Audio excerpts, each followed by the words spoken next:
Nagtataka ho kayo kung bakit binhapo yung Araneta. Hindi po ito sa Araneta po.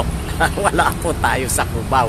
Ito po ay nasa tabi po tayo ng tabing dagat. Ito po ay nasasakupan po ng Sagkahan o Barangay Sagkahan, Tacloban City. Ang narito po sa aking likod po ay yung pong kanilang pamusong Tacloban Astrodome.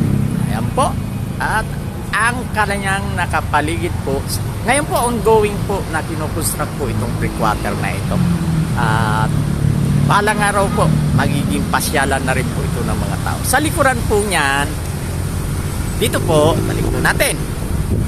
Sa likuran po yan, mayroon na rin po mga pasyalan po dyan sa tabi o sa gilid ng dagat o sa likod po nito.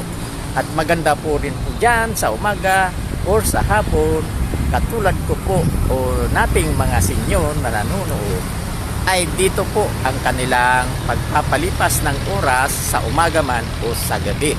Dito po sila nagkukumpulan at gumagawa po ng mga kanya-kanyang activities.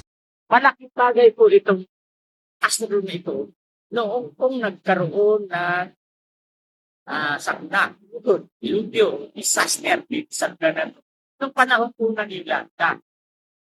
Yan po ay nagamit nila yan at naging evacuation center mga nasa lantan Yolanda. Hanggang ngayon po, patag pa rin po. Nagagamit po yan kung ano-ano pong mga event. So ulit ko po, wala po tayo sa Araneta Center o Araneta Coliseum.